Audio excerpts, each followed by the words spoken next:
What's up, everybody? Just coming at you, wanting to give you some Sunday night thoughts I was just having. I was just listening to some music, and a song came on that was saying, "You think you know somebody," and it kind of got me thinking that you really do think you know somebody until they go and they do something behind your back, or until they screw you over. With social media and people being able to vent online and get things out there, we see it happening time after time to society. How it can be a loved one, a family member, or even your best friend that goes and screws you over and does something behind your back, and it really hurts when it happens to you personally. But here's what I want to ask you: have you ever thought that maybe it's possibly yourself that you're stabbing in the back and screwing over? Too many times this happens.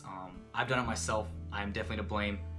It's something I've definitely worked on it and tried to move around, and that's why I'm such an advocate for doing what you want to do and doing yourself, because too many times we find ourselves acting not in our quote-unquote normal character and doing things and saying things that could be said to be a completely different person.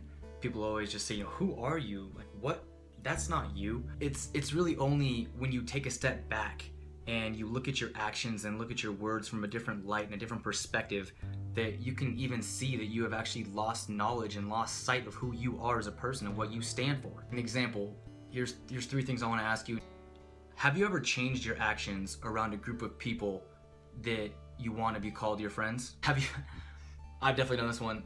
Have you ever started talking in a different vocabulary and talking with different grammar and just really talking not like you to quote unquote fit in? I'm pretty sure we've all done this one, so this one's kind of like a gimme. But have you ever looked back on something, or looked back on a night, or looked back on a week, a month, a string of actions, and just said, Jesus, why did I do that?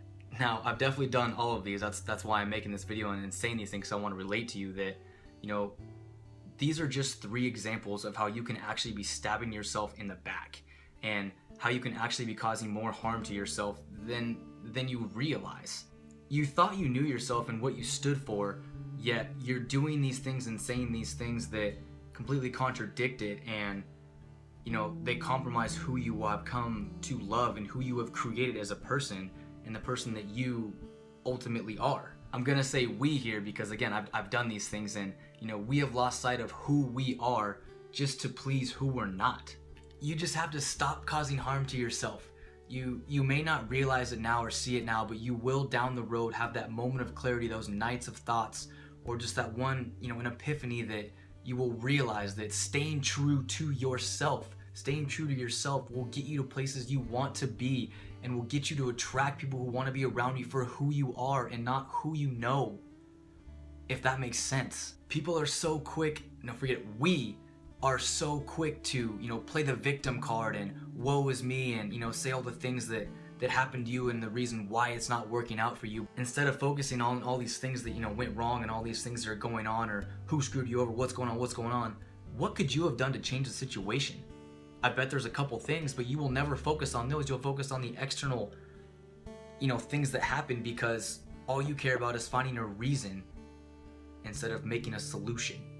Again, I've done it plenty of times. I've put myself through harm. I've acted like a person that I'm not. It's something I'm working on. It's a work in process, and you have to realize it and admit it before you can even make any changes at all. Otherwise, you're just gonna be lying to yourself. My question to you is, can you admit it and can you move forward?